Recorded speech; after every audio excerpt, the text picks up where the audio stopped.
This episode is brought to you by the Male Gaze Travel Edition.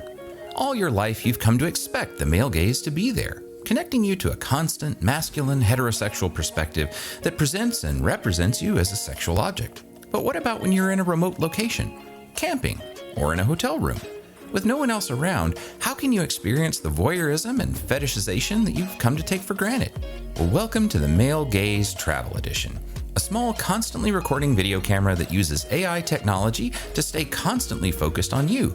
And get this, with a certified 97.4% of background agency completely filtered out. Now, wherever you go, at all times, you can feel secure knowing that your primary identity as a totem of desire will be properly and accurately registered. Don't thank me, thank the Male Gaze Travel Edition. And thank you, the Male Gaze Travel Edition, for sponsoring the Rereading Wolfe podcast. This episode is brought to you by the support of generous listeners just like you. You can learn how to be one of them at patreon.com/rereadingwolf. And thank you, listener patrons, for supporting the Rereading Wolfe podcast.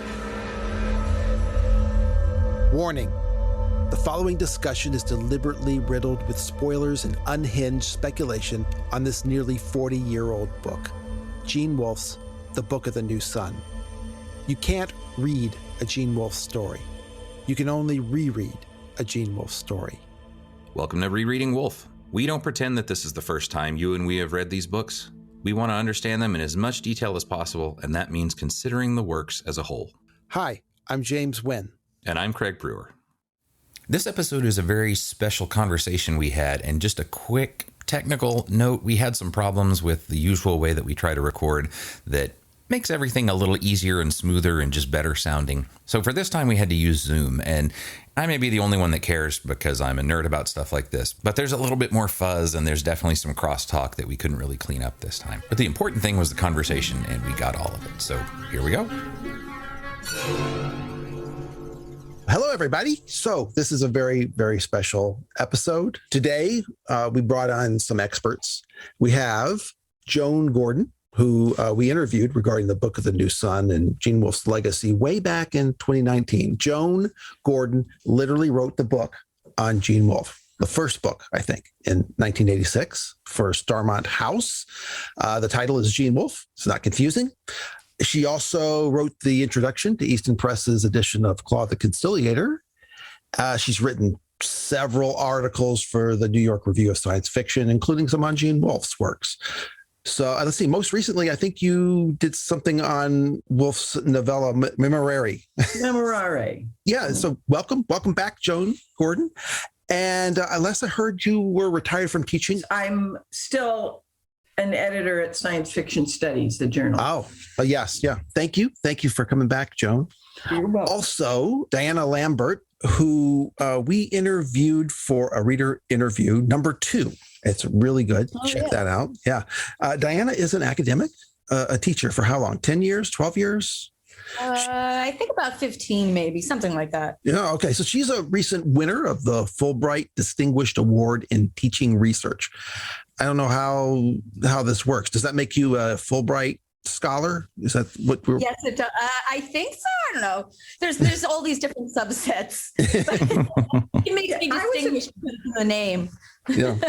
And you're currently in... Distinguished chair. That's what I was. Maybe that's what you are. I don't think so. I think I'm just plain distinguished. I don't actually know. But I'm in Morocco doing the research, and it's been marvelous. Yeah. Is your research something that you can talk about?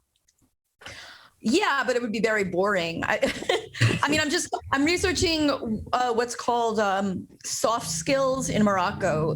They're the skills that aren't taught directly usually, but which are necessary for success in college and career, like, you know, being able to work with groups, being able to work under time pressure, the kind of real world skills that you need that aren't necessarily taught. And basically I'm looking at how if it's taught in Morocco versus America. That's all. Yeah. So it's not exciting. It's exciting to me. Just necessary and pragmatic. Yeah. You underestimate our level of being able to be interested in boring things. That's true. I get very geeky about a lot of things too. Yeah. And let's see, Diana, you discovered Gene Wolfe, I think you said less than 5 years ago. Is that right? About right? Oh, yeah. Oh, certainly less, maybe 3 or something like that. I don't remember. But Diana has tucked away a tremendous number of Wolfe stories in a very short time at a pace that was, really surprising for me. And now Diana is one of the moderators of the Gene Wolfe Appreciation Society Facebook group. So what we had wanted to do was we're up to the Jolenta chapter in our read through, and James and I were talking about how, at least in podcast world and also in the stuff that's been written, basically except for Joan's book, it's all guys sitting around talking about Jolenta. So we thought, why not change that? And so that's kind of our purpose today, just to get a variety of different reactions to that chapter and her character.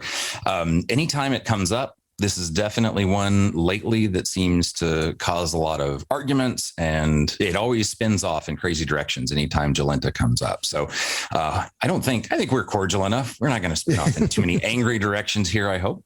And I don't know the best way to move into this discussion. So it's a good thing that we have, 2 teachers taking this on, because, that is, I would guess, one of your specialties, how to systematically approach a confusing subject. So I think our idea is we're going to get out of the way, and we'll only jump in if you women need us to explain some of the finer points. Yes, I'm sure that'll occur. Yeah. We call that womansplaining. So, and well, maybe I could point out. I've been trying to figure out why your discussion has been so manly, and I don't know if this is true with you, Diana. What struck me is that the discussion has been very much this sort of exegesis, the sources for all the illusions, searching for the truth in small doses, sort of like if you were a Talmudic scholar and you would pore over the Torah and you would try to find out, what everything really meant, what everything really stood for, what everything really came from. And I know that I'm more interested in sort of overarching things, themes that I see, multiple truths, and all that other stuff is very helpful to find that, but I can only spend so much time with it. I don't think it's a feminine versus masculine thing, personally.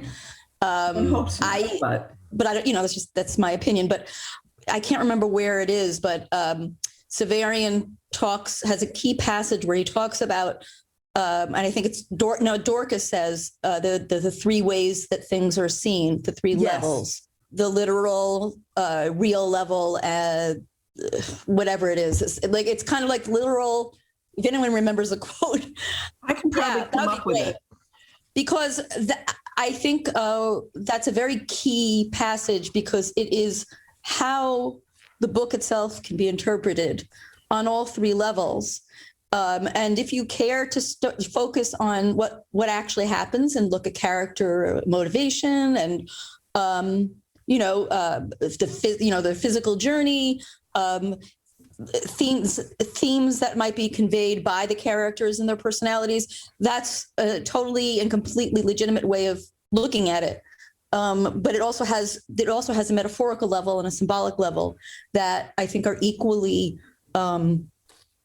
valid to the book, and to at least to Wolfe's vision of the book. And by the way, those 3 levels also, you brought up the Talmud. They're actually very Kabbalistic. This book has a lot of Kabbalah in it, and it has a lot of that triune thing where it's, the real, the physical, the spiritual, and the mystical, I think is how you would say it. Because somewhere in my book, I compared it to quadruplex allegory. So I know somewhere in here I quoted that. But now I've okay. I'm sorry. I had it, and then I was looking for it, and then I got waylaid because I was trying to download this site and it didn't work. Right. But what I'm trying to say though is I think this is a very deliberate intention of Wolfe to have those three levels, and you can choose to look at one level or another level.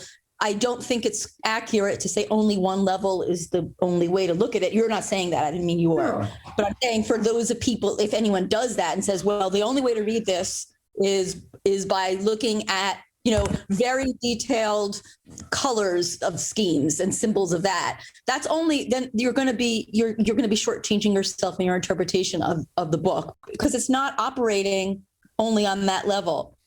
But in the same way, when you look at Jolenta, you do have to look at all three levels. You can't just look at, you really do have to look at all the levels and say what's happening on a physical level, what's happening on a kind of like a Jungian, to use it, short-term level, kind of what's happening on Great. Okay. And in fact, what I was thinking about is back in Shadow of the Torturer, and it is Dorcas and Severian, and they're discussing the Brown Book. And one key claims that everything, whatever happens, has three meanings. The first is the practical meaning, what the book calls the thing the plowman sees. The second is the reflection of the world about it. That might be called the soothsayer's meaning, because it is the one that such people use when they prophesy a fortunate meeting from tracks of serpents. The third is a transubstantial meaning.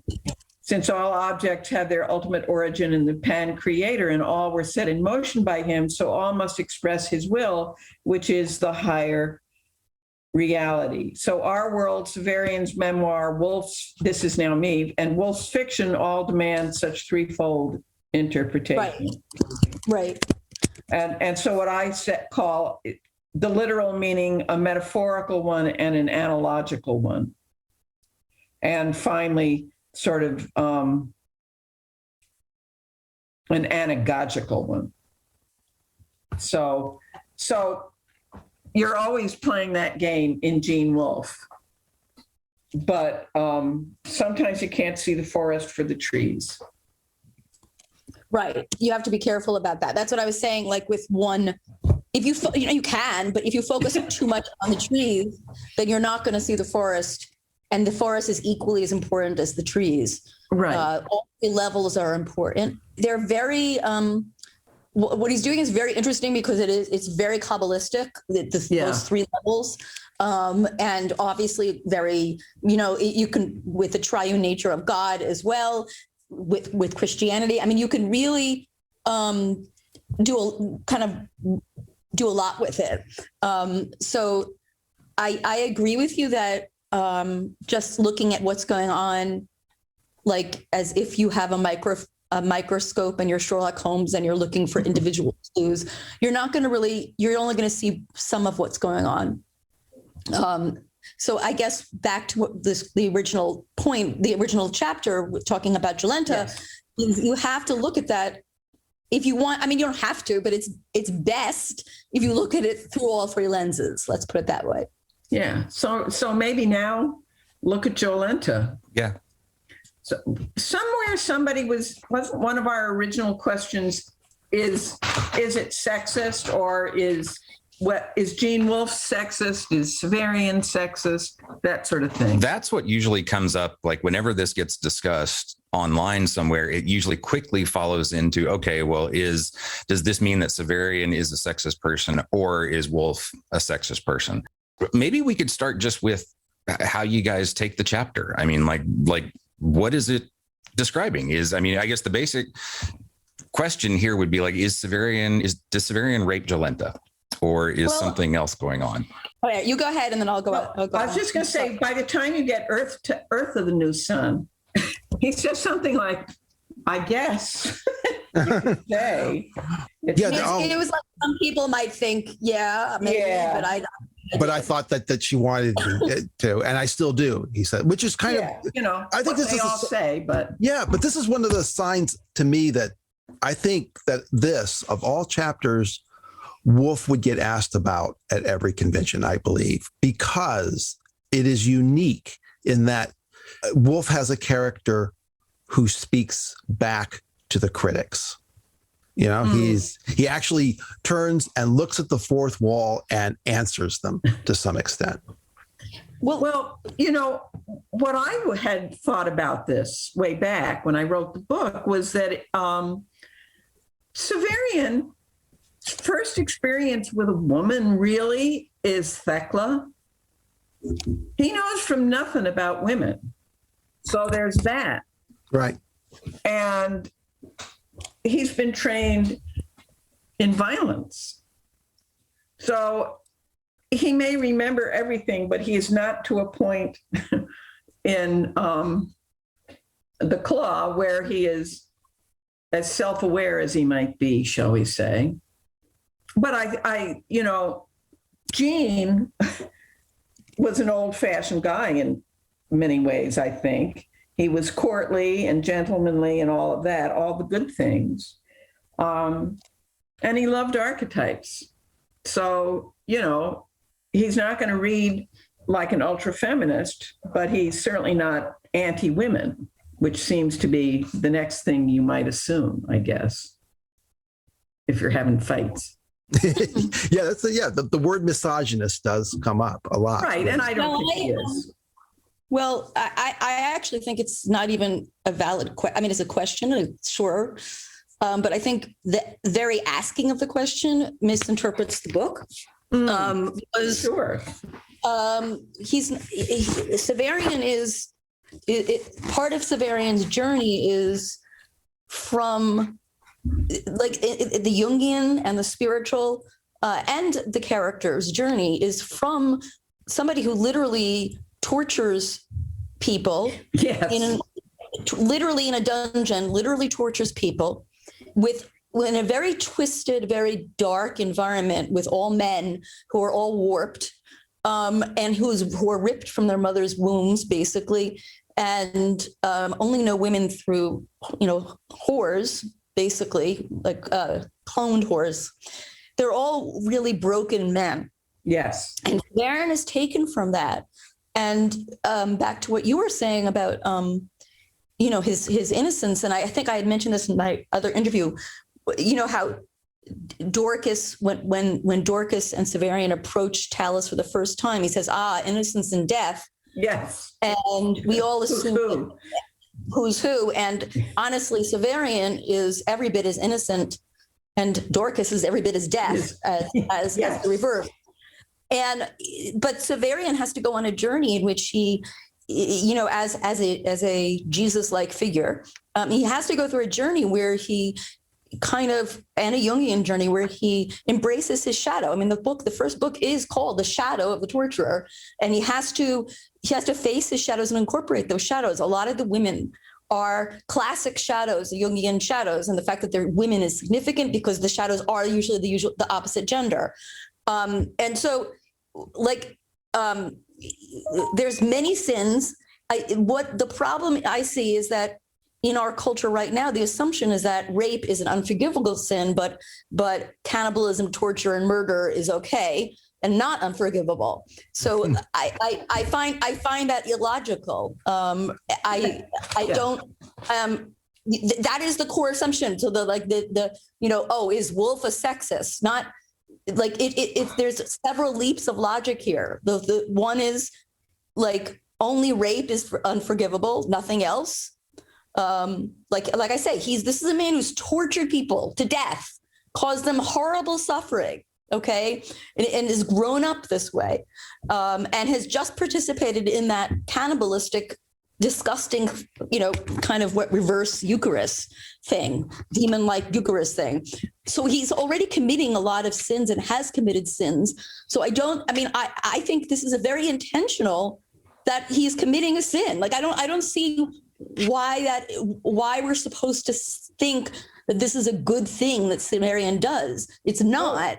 Absolutely agree is what I was going to say. Yeah, but what I'm saying is I want to get away from the idea that if a character does or doesn't rape a person, that is the be all and end all, and there is no other measurement.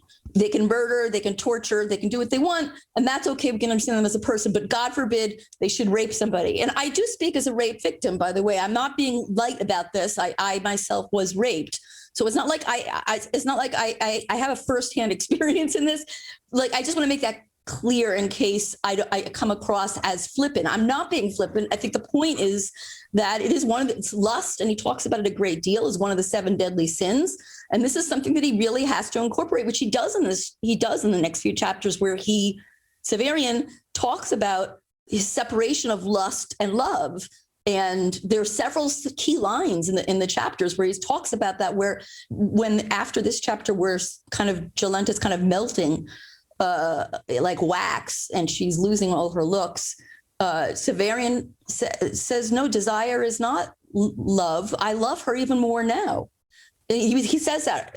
So he's learning to, like, he's evolving as a character, is my point. So, and in terms of unpardonable sins, I love Hawthorne.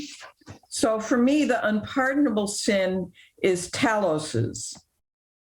Yes, I agree. Right? Because Talos treats her like an object. Exactly. And I think it's an even brand that the unpardonable sin is basically violating in cold blood the human heart. Yes, I'm so glad you brought that up, because I was rereading these chapters before, in preparation for this discussion, and that jumped out at me. That was the thing that tore her heart. Jolenta. Yes. Yeah, it's like 2 chapters after the Jolenta chapter, and he disposes of her as an object, not as a human being, and that devastates Jolenta. I mean, she's like, it's horrible. In the chapter before, in the chapter before, after the stuff about innocence and death, and I think that it's Dorcas who says, people don't want other people to be people. They throw names over them and lock them in. I don't want to let them lock you in. Dr. Talos is worse than most. Mm-hmm. Exactly. And that's what he does. He builds her into an object designed to be raped. Yeah. And that's all she is to him. He has just finished beating her. Yeah, and they walk away from her. He wants to manipulate everything he comes upon. Well, it's implied that she needs him in order to maintain her appearance. Yes, because she even says, "I'm lost." Like, once they leave, Talos and Baldanders leave, and she goes on the path with Severian and Dorcas the other way. She's like, she says, I don't think that quote, but she basically says it's only a matter of time now. The implication that he's doing something to her, kind of maintaining her to keep up this artificial kind of beauty. And now he leaves and she knows she's lost. Right. But she was ruined by being turned into this in the first place. Exactly. Yeah. And I find her character, I think the mistake a lot of people make is they assume that because Talos treats her as an object, she is an object, but she's not an object at all. To me, she has one of the most tragic storylines in the book. Yes. And I find she basically makes a series of deals with the devil. And it's a kind of metaphor for what happens if you embrace the feminine gaze, the female gaze. If you agree with that deal, and if you say, fine, look at me, I'm going to be that person. I want to be the object. But I don't know that she ever said she wanted that exactly. Did she? Well, it's implied because she is. I mean, it's implied that she is originally that waitress person, right? And that she looks entirely different. But did she ask to have this transformation? I can't remember that. I think she does. But again, please don't quote me. My memory is that she does. So I don't know. But I know that she doesn't have to say she's unhappy with it. Yeah. She's not like when she talks about herself before the play, she never says, I hate this body. I wish I was something different. She comes across as very, very happy with herself.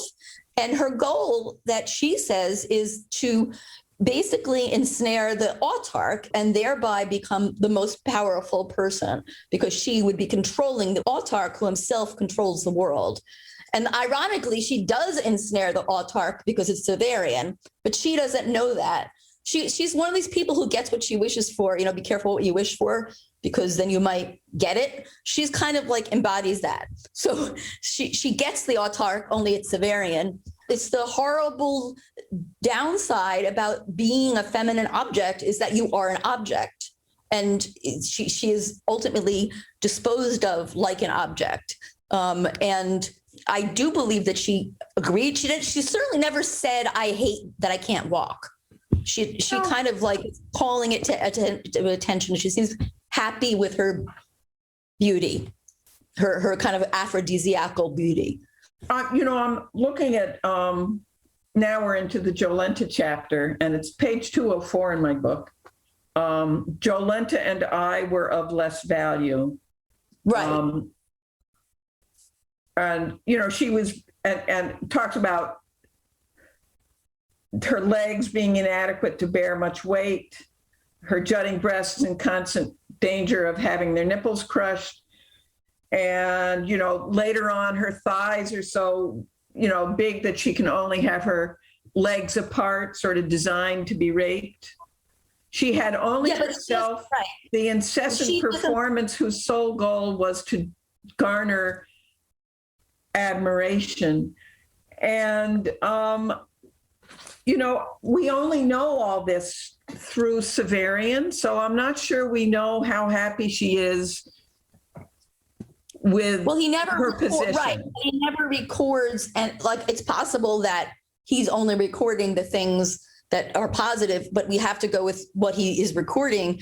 And the only way we can judge her, because we never go into her point of view, is through her words. And she never once complains about the state that she's in. It's always bragging about it, like with satisfaction. Men and women equally desire her. And she says, yeah, my legs, my thighs chafe. And again, of course, we're being filtered through Severian, so we don't know. But the evidence that you have is that she never once complains. She never says like a woman. I would say I would hate not being able to walk. Like that would be something I would definitely bitch about. I would definitely be saying, I can't stand that I can't walk. But she doesn't say that. She's just, and she may not. And this may be the success of the manipulation. Right, exactly.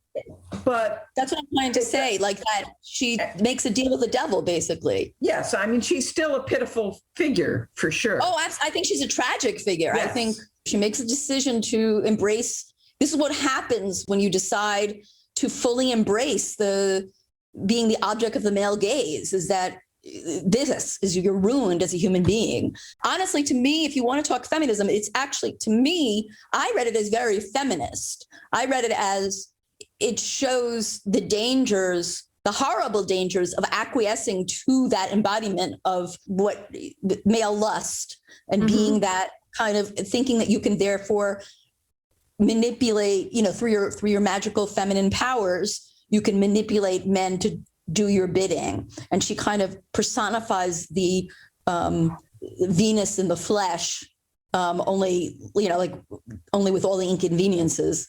And he kind of goes with that and says, well, this is what would happen. It's terrible, actually, because then she's an object and she no longer becomes a human being. And Wolfe follows her as she goes through the path of basically disintegrating and dying. I did find it tragic. And I also think you're absolutely right to really point out the Talos's actions are really that to me is unforgivable, what he did. Yes. That's unforgivable. Because it's that's just what he wants to do with everybody. Exactly. Of course, then there's ball dancing. He's a homunculus, so he doesn't have a soul. So we don't know that now, but right. That's what it is.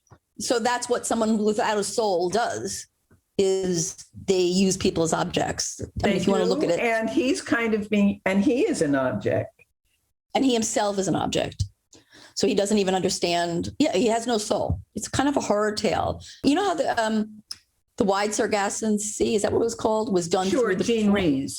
Yeah, it was done through the Jean Rees's point of view. You could definitely, whoever's listening, you could definitely make something out of Jolenta's point of view. You can make a whole, definitely, I have no hesitation about this. You can make a really good novel through Jolenta's point of view, because it's a really, I think, a very powerful tragic arc. And I do want to emphasize that everything we hear is from Severian's viewpoint. And he may have an infallible memory, but it isn't really.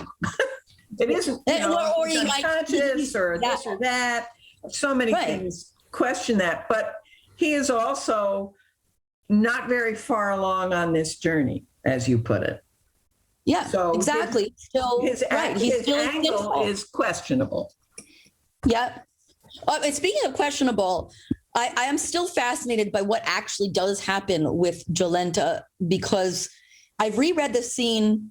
This is a couple chapters after this Jolenta chapter, where Severian meets the Undine.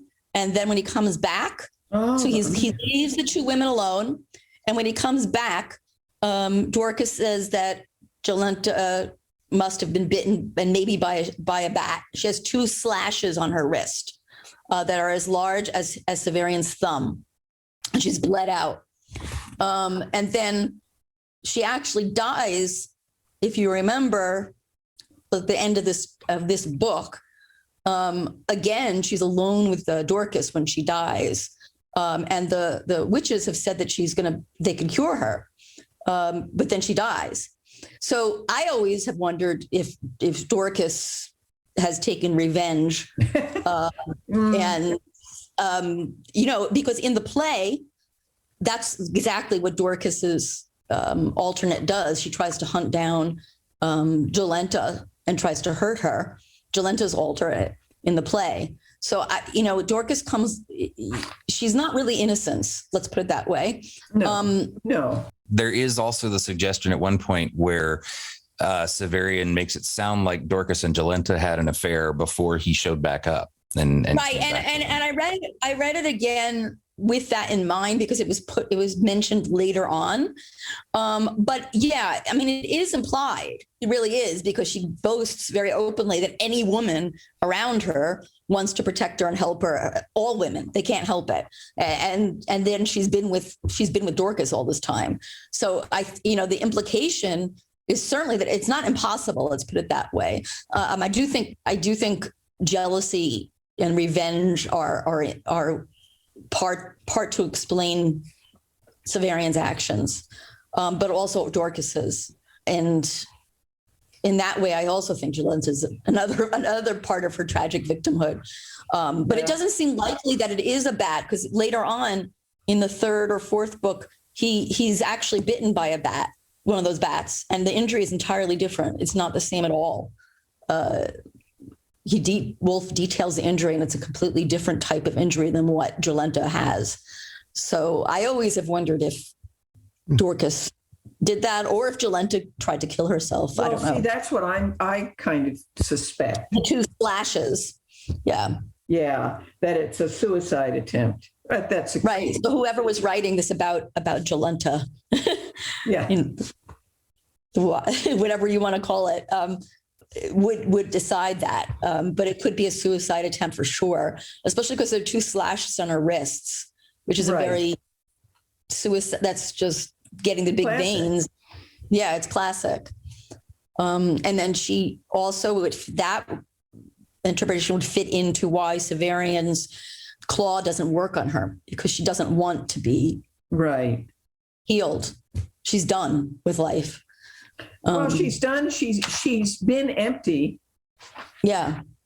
For a long time. Sure. I mean, she could have been empty when she was a waitress and thought this would be how she would, if only she was beautiful and could lure any man that came across her path, then she would, then life would be good. Then she would be the most powerful person in the world.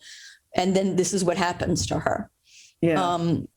That's why that's why I was back to what I was saying. I actually find it in part a very feminist, not anti-feminist, as far as whether he raped her or not. I mean, by definition, because she was unconscious, He raped her because she was unconscious. So it's by definition he raped her.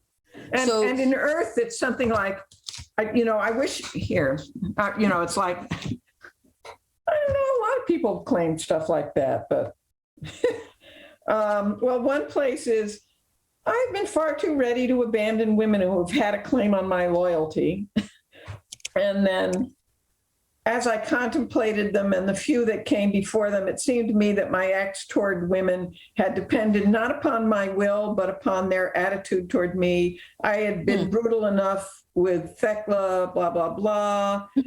Fevered at first with Dorcas, quick and clumsy with Jolenta. Oh, here it is, whom I might have been said to have raped, though I and believe still that she wished it.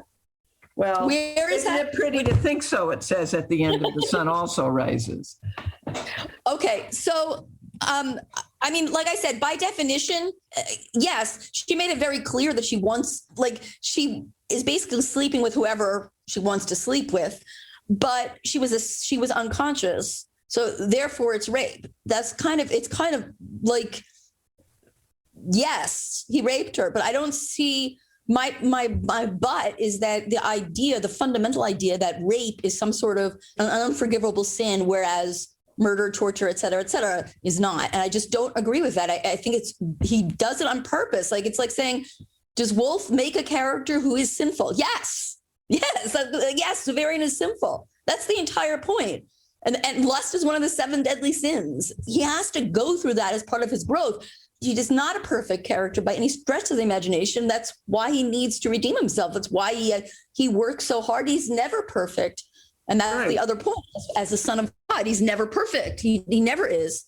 Like, he eventually has to become it from grace, which is just, like, it's a very the Catholic point of view. Well, what do you know? Yeah, what do you know? I think what the problem is, the sticking point is the assumption that our current cultural values are universal values that apply to everything. And I just don't agree with that. I'm not saying rape is good at all. Not at all. Obviously, I'm saying it's a sin that's terrible. Of course, there's a difference between raping someone who's asleep and beating somebody, up, and taking, God forbid, a 12-year-old and doing something with them. God forbid. There's degrees, but he still raped her. She was unconscious. So yes, he raped her, but that doesn't mean. And there's also a difference between wanting to be desired, as she is, and wanting to be a sex toy. Exactly, wanting to be desired and wanting people to have sex with you while you're fast asleep. Yeah. I mean, one can't assume those two things are the same, but I don't see why you have to shy away from it. Like, is it sinful? Yes, it's sinful. That's his whole point. Yeah. Like that. Yeah, it is. He knows nothing about women at this point. No, he's not. And he's like, he comes out, he is innocence, and Dorcas is death in many, many ways. If you think about him as an actual character, he's grown up with all men, all of whom are twisted, none of whom have loving, normal relationships with wives and children, and only sees women to torture them or as prostitutes. That's it. So, he's already damaged, and he has to work through that damage in order to incorporate himself. And that's the Jungian journey as well. So I guess what I'm saying is, yes, it's rape. No, that doesn't make it Severian, unforgivable, and Gene Wolfe somehow condoning rape. I mean, that's certainly is not. I think the underlying, to articulate what I think is the criticism, is that he's flippantly describing rape in a hero because of fantasy, versions of men violate women, and so he's kind of flippant about it. And I think the opposite is the truth. I mean, I don't. Absolutely. I do think that he describes women in very archetypal ways. Right. I also think about how protective he always was of Rosemary. And so I don't think he necessarily wants the new woman, whatever that might be, but that he is loving and humane about women, I don't think you can have a question. Exactly. I mean, Severian himself is an archetype as well. Sure. He's everybody as an archetype. Everybody, like that's part of getting back to what I mentioned in the beginning. That's part of the layered way that you approach this thing, because really everybody is an archetype. And so, that part where Jolenta is the part of Severian that's the violent, lustful part that is bad, is sinful and wrong. We treats other people not as human, and that's wrong. And he must learn through that. He must learn to treat people as people, and he must learn to incorporate his desire, sexuality, and love, and incorporate it in a healthy way, because of his beginning in the torturers, with the torturers. So that viewed as a Jungian way is also very appropriate. And it's not like, I don't believe that Wolfe was taking this lightly one iota. I think the contrary. But I'm just wondering, is anybody claiming that? A bunch of people online, yeah. Oh, well, okay. Sorry. Maybe I don't want to get too involved. But I want to follow up on that idea you were talking about, especially with the Jungian side, with Jolenta's further arc, because of what happens to her after that chapter and how she eventually, of course, dies. First of all, it seems like she really wants Talus to pay attention to her, and then Talus just leaves her. And that's when she falls into her despair, and then ultimately either dies or either is possibly murdered by Dorcas or just commits suicide. But how do you take her arc? I had spoken about that as like the tragic arc where she ultimately, be careful what you wish for, but she's the feminine gaze personified and the dangers therein. Where she forgot to treat her own soul and think about her own soul. And so she's destroyed because of that, because of the temptation of the outward power of women, the sexual power. And she gave into that temptation with that, she agreed with Talos. I do think it's pretty obvious when you read it that she has to be actively maintained by Talos. Yes. And this, when he leaves, she knows she's going to die or fall apart. It seems pretty clear. So, and she does start to fall apart. And that's where the suicide possibly comes in, suicide attempt. But what were you thinking, Joan? What were you thinking about her arc? Well, for me, we see women who have been made into objects like this. And, think Marilyn Monroe. Mm-hmm. Exactly. But that's so important to notice that, I think. But Marilyn Monroe wasn't empty. She was treated as if she were empty, but she wasn't. Right, and, not at all. So, that made her a tragic suicidal figure. There is a lot of Marilyn Monroe in this. Yes. Yeah, for sure. So that this works on the practical level and the metaphorical level and the transubstantial level. Are we getting down to Mary Magdalene or whatever? Or the trying nature. It's an absolutely tragic and sympathetic figure. Mm-hmm. Yeah, I totally agree. And I don't even, it's possible that he even had Marilyn Monroe in mind when sketching Jolenta, because it's the same thing. Marilyn Monroe herself was miserable, was also quite intelligent, and also had a good heart. Like, it's famous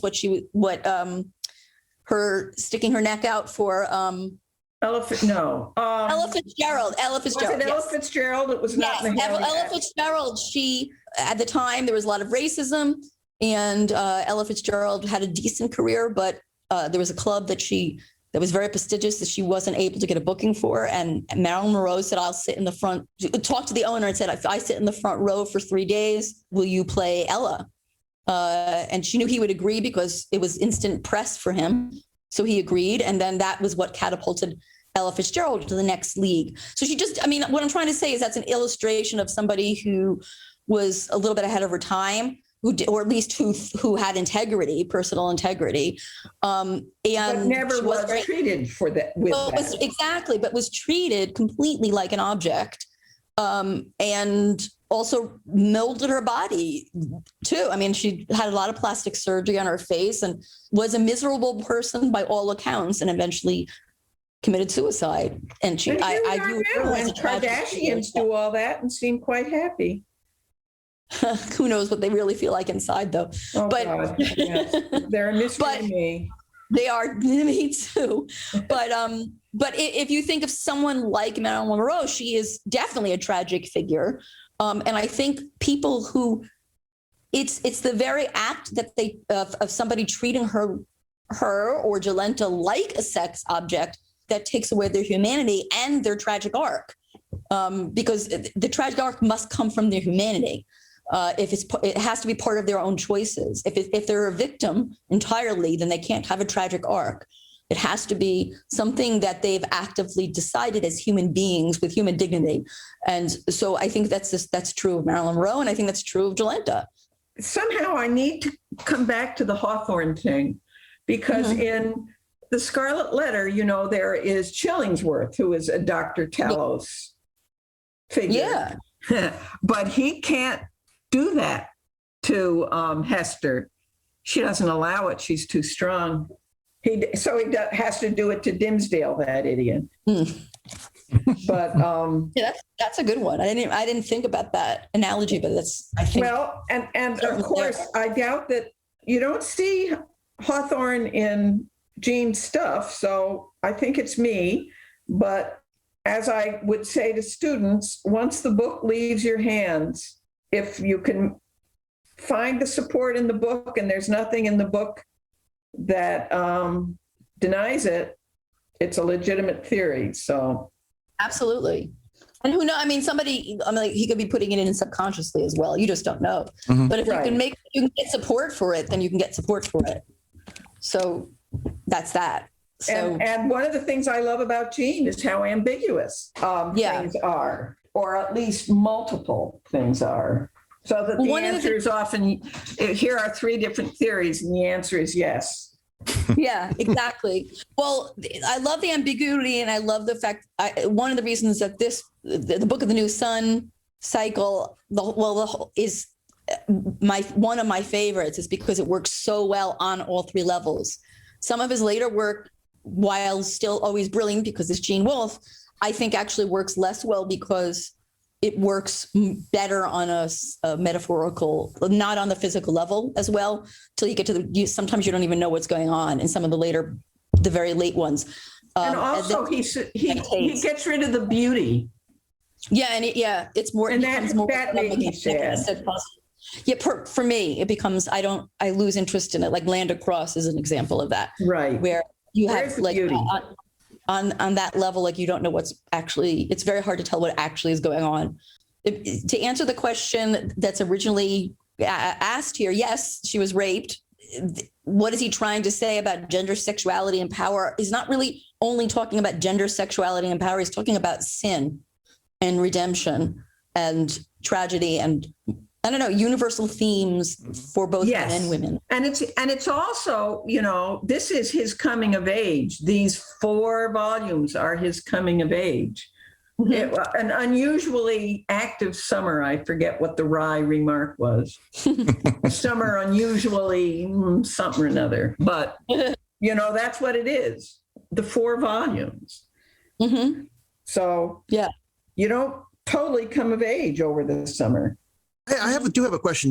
Diana, you've mentioned, by definition, she's raped. Is she raped by design? Is she designed to be inert when she's desirable? Does she?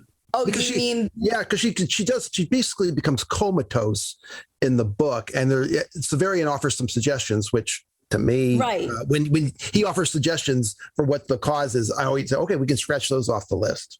Well, I don't know if is it relevant? I mean, we don't know. Like, the point is, she is comatose. That's the point. Yeah. As why she's comatose, I don't think we can know entirely.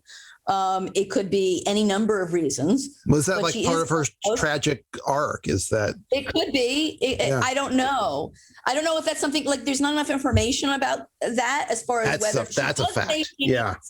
She does say she needs 4 sessions of sleep before the play or something like that. So she does basically say she needs a lot of sleep. So it is implied that she needs more rest and more sleep than ordinary mortals to maintain her beauty. That's implied. So as far as whether the comatose-like sleep is part of that, I do not know. But from Severian's perspective, it's a very basic rule that all men and women know. And that is, if somebody is comatose, they can't give consent. So, I mean, it's just a fact. Right. Like, Sure. So therefore it's rape. Like, And there's it's no... also a flight mechanism, isn't it? Yeah, it is a flight mechanism to freeze, kind of an ultimate freeze. You know, I'm we not just- here. I'm not here. It's not happening. I'm not here. It's impossible. Like, this is where it'd be really cool to have a book from Jolenta's point of view, because an imaginative author could decide what actually is going on and what her choices are and what her, what she is thinking. I think it's deliberately left ambiguous. Yeah. What's We not have a left- Jane Wolfe. Yeah. we have Craig and I have already talked about this chapter for an hour and a half, and that was one of the things about the end of this chapter that is a little frustrating, that we get the event from Talus's perspective, we get the event from Baldander's and Dorcas's perspective. Severian is obviously telling the story. We get nothing from Jolenta's perspective about her reaction to what has happened. Right. Well, how would, if Severian included her perspective, he would have to admit things about himself that he would not be willing to admit. Exactly. I think it's deliberate. Just like he never talks about Valeria, he almost never talks about her. And I think but she's his wife. Mm-hmm. I think there's privacy aspects, but also I think he doesn't want to reveal things about him. There's certain things he doesn't want to reveal, like the scene before when Dorcas's face is slashed and there's a gap in the narrative while they're by the gate, by the wall. Before this, The end of Shadow of the Torturer. yeah, and there's a gap in the narrative. I believe the gap is because Severian goes bonkers and doesn't want to describe what he did. I think I'm guessing he killed people in revenge. He doesn't And want to there's describe certainly a it. gap where the sex would have taken place. There are 3 little There's a gap as asterisks. well. Exactly. And he lets it trickle out afterwards. That first he leaves out the actual first sex act and you assume it's just one. And then he mentions he did it over and over. And then he mentioned, like, he keeps on adding information as it goes, which is pretty par for the course for Severian. But I do think it's exactly the point. I think it's deliberate that Wolfe omits, has Severian omit Jolenta's point of view. Yeah. I think that is done on purpose. I think that is what you were saying. Joan is his. He doesn't want to talk about it because then if he does do her point of view, he humanizes her and he doesn't want to admit how wrong he was. Like it's very uncomfortable and terrible for him. I think he knows, but I don't think he wants to admit it. As the torturer, he is supposed to be punishing those who sin, but Yeah, interesting. And he does come up with that. There is that point where he talks about how disgusted he was by Jolenta because she desired to be desirable. And this makes him very angry. And then that's when he talks about, he actually comes right out and says, I wanted to punish her. I wanted to be cruel to her.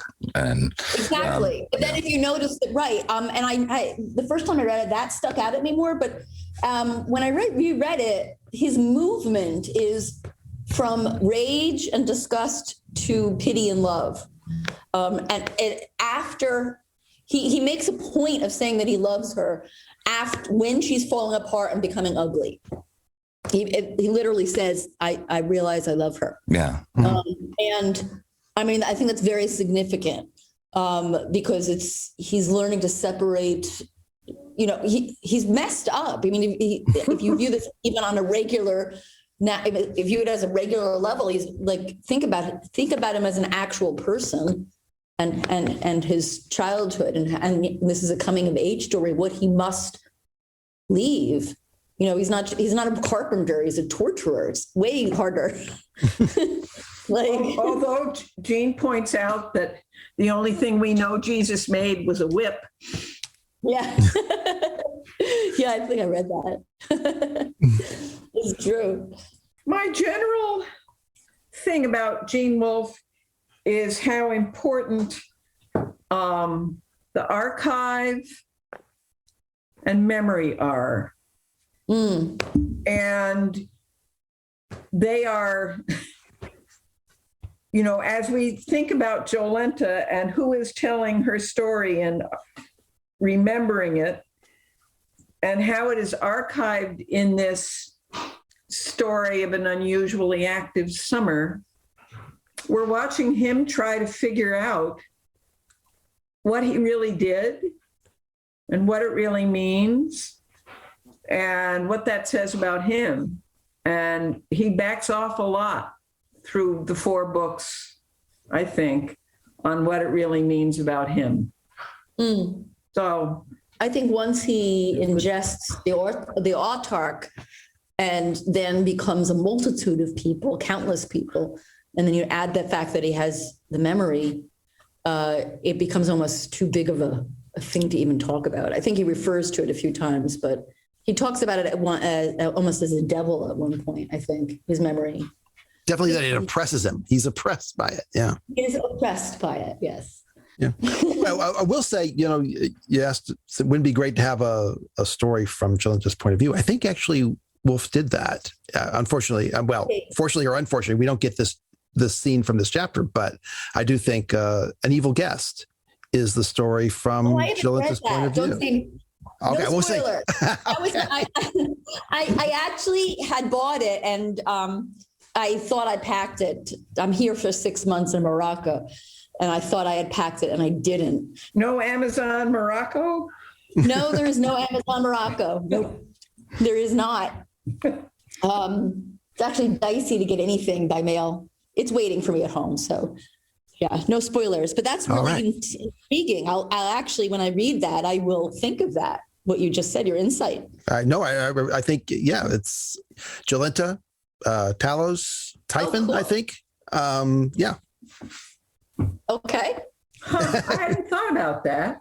And it's hazy in my mind, it not being one of my favorites. Now I have another layer to approach it with. Wow. Yeah. Well, this was great. So thank you guys so much. That has actually been enlightening from a few different directions, I think. So thank you for having me so much. I love the opportunity to hash out these ideas. And Joan, I really appreciated very much the interplay of our ideas and that was really good. Your insights. Mm-hmm. Oh yeah, this was so exciting. I've been looking forward to this, and I just want to say hopes were met. I just want to say thank you guys for both piping up and talking to each other. Sometimes when we do this, people will answer one thing and then wait for the next question. Yeah. So you guys are awesome. I don't know. Thank you very much. Thank you. She's a big house. She mighty. She just letting it all hang out. She's a big house.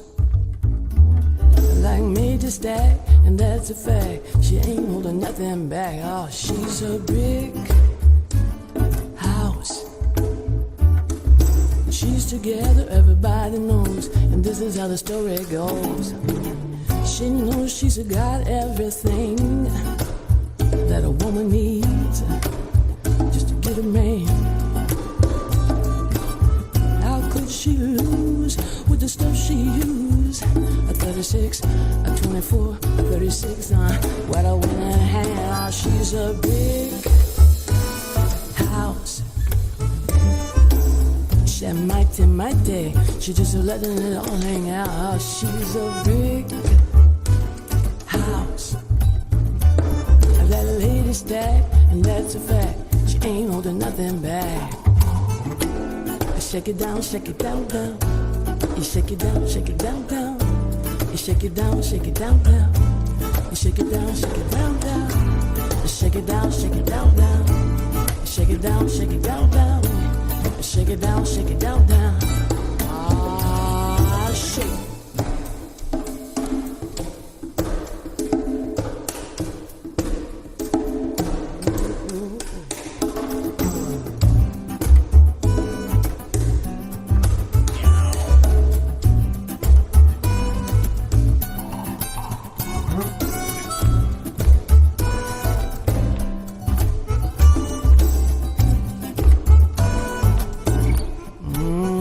She's a big house. She's the one, the only one. She built like an Amazon.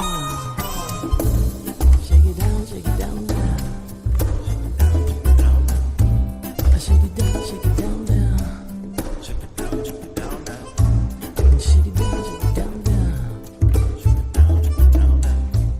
Shake it down, down. I am you and you are me and we are all together. Cuckoo.